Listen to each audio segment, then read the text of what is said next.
द्वारा निर्गतं रुधिरं बहु तदृष्ट्वा परितप्तांगो మృతో బాలేతి దుఃఖితః. నెలైనా రాలేదు. దాంతో పాటు ఏంటి, ఆ గుహద్వారంలోంచి రక్తం అలా వెల్లువలుగా వచ్చేస్తుంది. వచ్చేస్తుంటే దాన్ని చూసిన తర్వాత నేను భయపడిపోయాను. పరితప్తాంగో మృతో, వాలి చచ్చిపోయాడేమో అని భయం వేసింది. భయం వేసి దుఃఖించి గుహద్వారాన్ని శిలానేకాం నిధాయ గృహమాగత. అది ఆ గుహ ద్వారానికి ఒక పెద్ద రాయి అడ్డు పెట్టేసి రాకుండా చేసి, తతో అబ్రవం మృతో వాలి గుహాయాం రక్షసాహత. ఇంటికి వచ్చి అందరికీ చెప్పేశాను, ఇట్లా వాలి మరణించాడు, ఇలా చేశాను అని. తచ్చుత్వా దుఃఖితా సర్వే, అందరూ దుఃఖించారు ఇదంతా విని.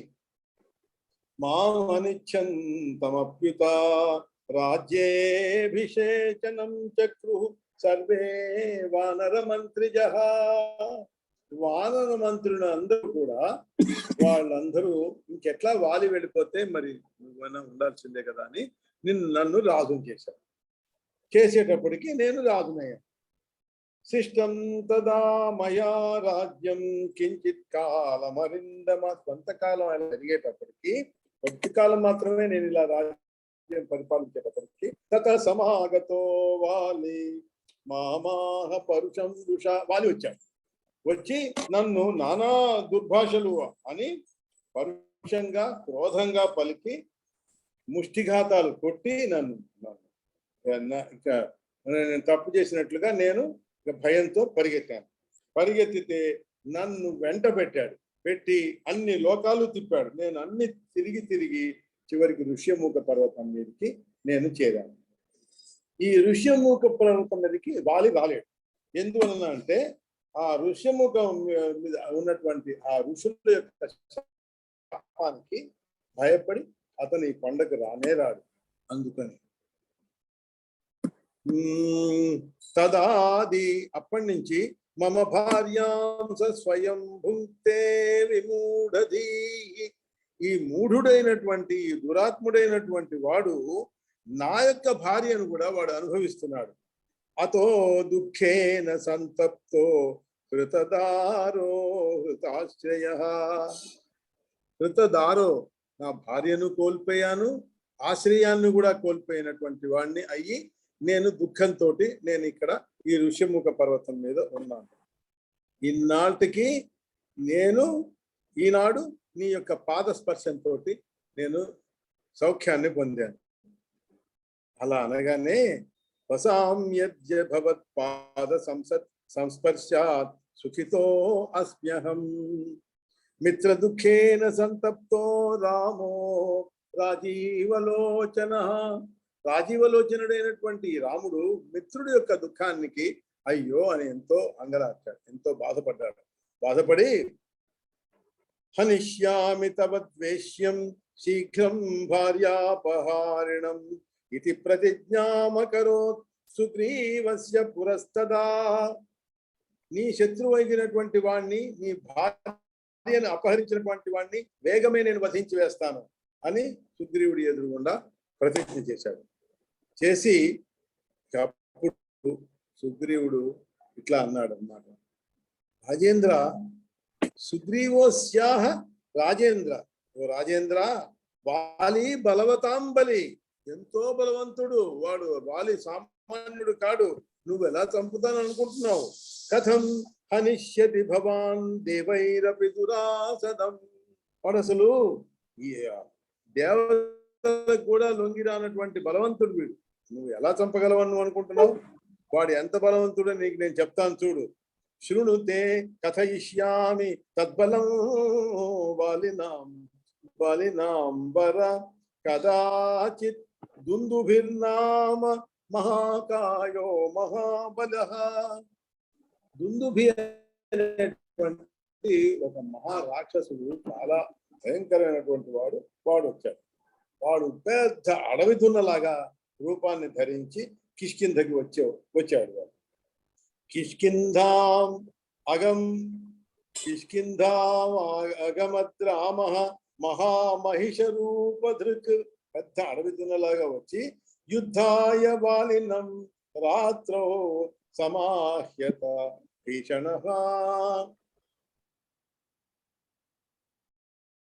రాత్రిపూట వాడు ఆ దుందుభి అనేవాడు అడవి దున్నలాగా వచ్చి బాలిని యుద్ధానికి పిలిచాడు. దాంతో అరుస్తున్నాడు, పెద్దగా అరుస్తుంటే దాన్ని సహించలేక తచ్చుత్వా అసహమానో అసౌ వాలి పరమకోపన, పరమకోపంతో వాలి సహించలేక మహిషం శృంగయోర్ధృత్వా పాతయామాస భూతలే, ఆ దున్నపోతు యొక్క 2 కొమ్ములు పట్టుకుని శృంగయోర్ధృత్వా పాతయామాస భూతలే, నేలకేసి కొట్టాట కింద. అలా కూర్చున్నప్పుడు పాదేనైకేన తత్కాయం ఆక్రమ్యాస్య శిరో మహత్, వాడి మెడ మీద, ఆ దున్నపోతు యొక్క మెడ మీద ఇతను కాళ్ళు పెట్టి తొక్కి పెట్టి దాని యొక్క శిరాన్ని అంటే తలని ఇట్లా ఇలా పట్టి ఇలా మెలితిప్పేసి ఆ శిరస్సుని తుంచేశాడు. ఒక్కసారిగా పాదాలు ఇది పోయినాయి, ఆ కొమ్ములు ఊడిపోయినాయి, ఆ శిరస్సుని తుంచివేసి చేతులతోటి ఒక్క దూరంగా ఆ శిరస్సుని విసిరివేశాడు. అక్కడికి అలా విసిరివేసేటప్పటికి పపాత తచ్చిరో రామ మాతంగాశ్రమ సన్నిధౌ యోజనాత్పతితం తస్మాన్ మునేరాశ్రమ మండలే. అక్కడ శ్రీ ఋష్యముఖ ఆ పర్వతంలో మతంగాడు అనేటువంటి మహాముని ఆయన తపస్సు చేసుకుంటున్నాడు. ఆ ఋషులందరూ అక్కడ తపస్సు చేసుకుంటుంటే అక్కడికి ఈ శిరస్సు వెళ్ళి పడింది, యోజనం దూరం పడింది. పడేటప్పటికి మరి చంపాడు కదా, ఆ రక్తం అంతా మొత్తం ఆశ్రమం చుట్టూగా పడింది అన్నమాట. దాంతో ఆశ్రమ మండలం అంతా కూడా రక్తమయం అయిపోయింది. దాంతో ఆ మహామునికి ఎంతో కోపం వచ్చింది. వచ్చి వారిని గురించి ఇలా శపించాడు, నీవు నా కొండ మీదకి ఇంక ముందు నువ్వు వచ్చిన ఎడల నీ యొక్క శిరస్సు భగ్నమైపోగలదు, నువ్వు మరణిస్తావు, ఇది నిస్సంశయం అని ఆయన శపించాడు. దాంతో అప్పటి నుంచి ఇతః పరం భగ్నశిరా మరిష్యసి నసంచయ ఏవం శప్తస్థదారభ్య ఋష్యమూకం నయాత్మసౌ. అప్పటి నుంచి తాను రావడం మానేశాడు. ఋష్యమూక పర్వతానికి ఎప్పుడైతే విన్నాడో రావడం మానేశాడు.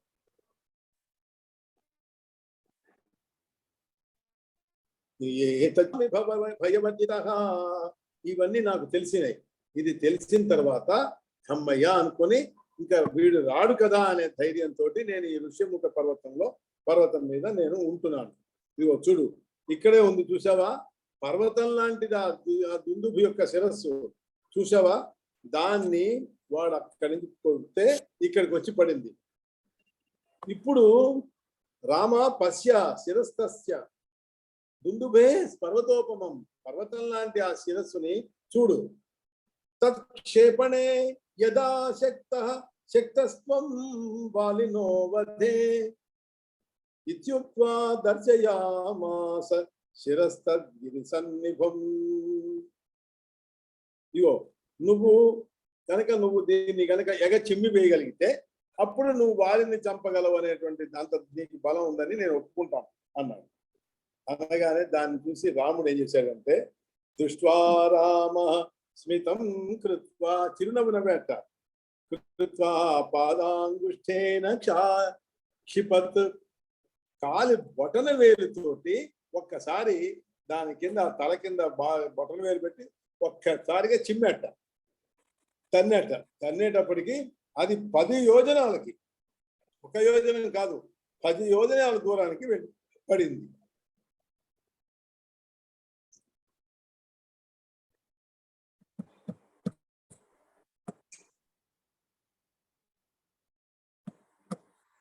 అది చూస్తుంటే అందరికీ అద్భుతంగా అనిపించింది, అంత దూరం. తదద్భుతమివాభవత్ సాధు సాధ్వితి సంప్రాహ సుగ్రీవో మంత్రిభిః సవా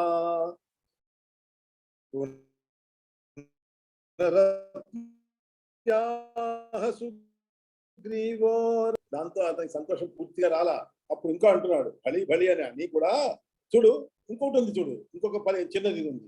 ఈ తాటి చెట్లు కనిపిస్తున్నాయా, ఇవి ఈ 7 ఉన్నాయి. అసలు బాలి ఇక్కడికి వచ్చి ఒక్కసారి ఇవి గనక ఒక్కొక్కటి ఇలా కదిలిస్తే మొత్తం అవలీలగా కదిలించి ఆకులన్నీ రాలిపోయేటట్టు చేసేవాడు వాలి. చేయగలవా? ఒకే బలు నేను నువ్వు వాళ్ళని చంపగలవు సరే అలాగే యది త్వమేక బాణేన విద్వా ఛిద్రం కరోషి చేత్ హతస్త్వయా తదా వాలి విశ్వాసో మే ప్రజాయతే తథేతి ధనురాదాయ సాయకం తత్ర సందధే. సరే అలాగే చేస్తాను అని చెప్పి తను సాయకం బాణాన్ని తీసుకున్నాడు, వింటిలో సంధించి బిభేద చ తదా రామః సప్తతాళాన్ మహాబలా. ఈ సప్తతాళాలు, సప్తతాళ వృక్షాలు 7 తాటి చెట్లని కూడా ఒకేసారి విభేద మొత్తం 7 ఛిద్రం చేసేసాడు. తాళాన్ సప్త వినిర్భిద్య గిరిం భూమిం చ సాయకః. ఈ 7టిని పడగొట్టేసి ఆ బాణం భూమిలోకి వెళ్ళిపోయి భూమిలోకి వెళ్ళిపోయి చీల్చుకొని వెళ్ళిపోయి మళ్ళీ పైకి వచ్చేసి తన యొక్క ఆ తూణీరంలోకి మళ్ళీ ఆ బాణం వచ్చి కూర్చుంటాం. అది చూడగానే ఆ సుగ్రీవుడికి ఆశ్చర్యంతో ఇంకా ఇప్పుడు అన్నాడు, దేవా త్వం జగతాం నాథ పరమాత్మాన సంచయ. నువ్వు పరమాత్ముడివయ్యా, నువ్వు జగతాం నాథ అంటే జగన్నాథుడివి నీవు మత్పూర్వకృత పుణ్యైఘై సంగతో అద్యమయా సహ. నా యొక్క పూర్వపుణ్య ఫలం చేత నిన్ను నేను చూడగలిగాను, నీతో నాకు మైత్రి ప్రాప్తించింది. ఇక్కడ దీంతో ఇక్కడ సుగ్రీవుడి యొక్క మనస్సు మారిపోయింది. ఎట్లా మారింది? తనకి ఏది కావాలి? భార్య కావాలి, రాజ్యం కావాలి, వాళ్ళని చంపాలి, ఇట్లాంటి కోరికలతో కదా అడిగాడు. ఎప్పుడైతే ఇది చూశాడో ఆ కోరికలన్నీ నశించిపోయినాయి. దాంతో అతను అంటున్నాడు అనమాట, మహాత్ములైనటువంటి వాళ్ళు ఈ సంసార బంధాన్ని యొక్క నివృత్తిని కోరి నిన్ను సేవిస్తారు. అలాంటప్పుడు నువ్వు మోక్షాన్ని ఇస్తావు. అట్లాంటి నిన్ను నేను స్నేహితుడిగా పొందాను. త్వాం భజంతి మహాత్మానః సంసార వినివృత్తయే త్వాం ప్రాప్య మోక్ష సచివం ప్రార్థయే అహం కథం భవం. దారా పుత్రా ధనం రాజ్యం సర్వం త్వం మాయయా కృతం. మాయ వల్ల ఇవన్నీ వచ్చినాయి. ఏది? భార్య, పుత్రుడు, ధనము, రాజ్యం, ఇవన్నీ సర్వం అంతా ఈ మాయ చేత వచ్చినటువంటి పనులు ఇవే. కాబట్టి ఓ దేవా, అతో అహం దేవదేవేశ నాకాంక్షే అన్యత్ ప్రసీదమే. నాకేమీ అక్కర్లేదు. ఆయన ఇంకా అంటాడు, నకాంక్షే విజయం రామ నచ దార సుఖాధికం. అర్జునుడు కృష్ణుడితో అన్నట్లుగా అన్నమాట. వాళ్ళిద్దరూ మిత్రులే, ఇక్కడ వీళ్ళిద్దరూ మిత్రులే. భక్తి మేవ సదా కాంక్షే త్వయి బంధ విమోచనం. నాకు ఆనందానుభవంతో కలిగినటువంటి నీతోటి సాంగత్యం నేను పొందాను. కాబట్టి ఇంకా నాకు అసలు నేనేదో మట్టి కోసం నేను గొయ్యి తవ్వుతుంటే నాకు అక్కడ నిధి లభించినట్టుంది. నాకు కాస్త మట్టి కావాలని తవ్వుతుంటే దాంట్లో బంగారు లంకెల బిందెలు దొరికినట్లుగా ఉన్నది. ఈ అవిద్య ప్రాప్తమైనటువంటి ఈ మోహాలన్నీ నాకు ఇప్పుడు పోయినాయి.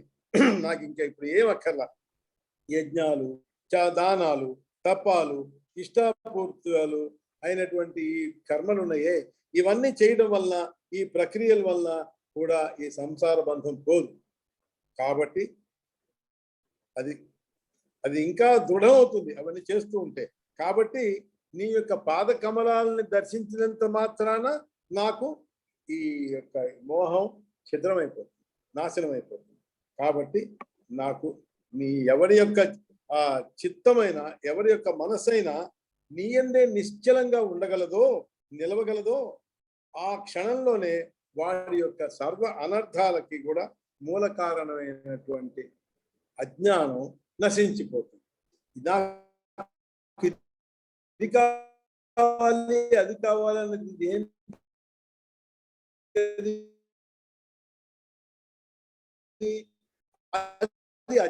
నా మనస్సు ఎల్లప్పుడూ నీ యందే లగ్నమై ఉండుగాక. స్వామి, నాకు ఇతరములతో పని లేదు, ఉండకుండుగాక అని రామా రామా అంటూ నీ పదాన్ని మధురంగా ఒక్క క్షణమైనా కూడా గానం చేసేవాడు బ్రహ్మఘ్నుడైనా, అంటే బ్రహ్మహత్యలు చేసినటువంటి వాడైనా సరే, ఇంకా మద్యపానం చేసినటువంటి వాడైనా సరే, సర్వ పాపముల నుండి విముక్తులైపోతాడు అని రామరామేతి యద్వాణి మధురం గాయతి క్షణం స బ్రహ్మ సురాపో వా ముచ్యతే సర్వపాతకై.